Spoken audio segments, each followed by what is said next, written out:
A developing story at this hour, Air Tracker 7 over Greeley, where parts of that city remain underwater right now. Voluntary evacuation notices and road closures will continue at least until tomorrow. And 7 News reporter Lindsay Watts is live in Greeley. Lindsay, you found the water receding in some spots, but it's still high in others.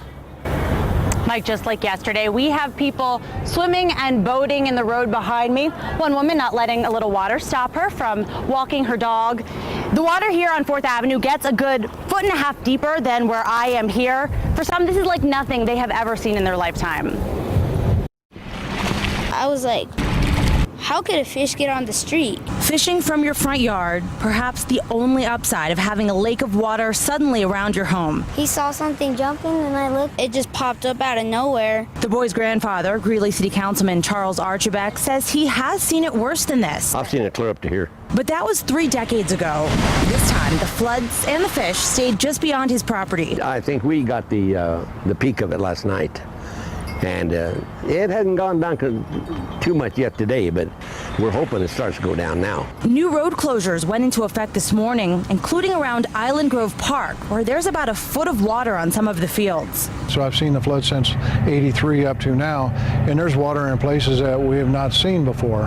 And so that makes a challenge to know exactly what you need to do. Greeley Street Supervisor says damage assessments will start tomorrow. At least several homes and businesses have extensive damage, but the streets at least have held up okay. It's the shoulder areas and some of that we're going to have to rebuild. He hopes the worst is over for this spring runoff season. While the flooding isn't unheard of here, for some, it's like nothing they've ever experienced. This is like my first time seeing this. The city has already given out about 5,000, actually 6,000 of these sandbags, and it says it has about 2,000 more on hand. Officials seem confident that this is going to subside and clear out of here over the next few days, just as long as this area does not see any rain. Reporting live in Greeley, Lindsay Watts, 7 News. And Air Tracker 7 flying over Pelican Lakes Golf Course in Windsor just about the same time yesterday, showing some of the holes that are still underwater. Well, today, 7 News toured that course with the head pro there, STACY KLEVE.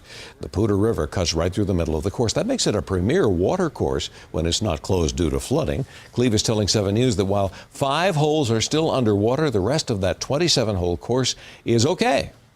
You have a piece of property that's very beautiful and it's very unique to the state. There's not really a golf course like it with all the lakes and the water. So we're just trying to accept the fact that Mother Nature is going to do its thing, and when it goes away, that's what adds to the beauty.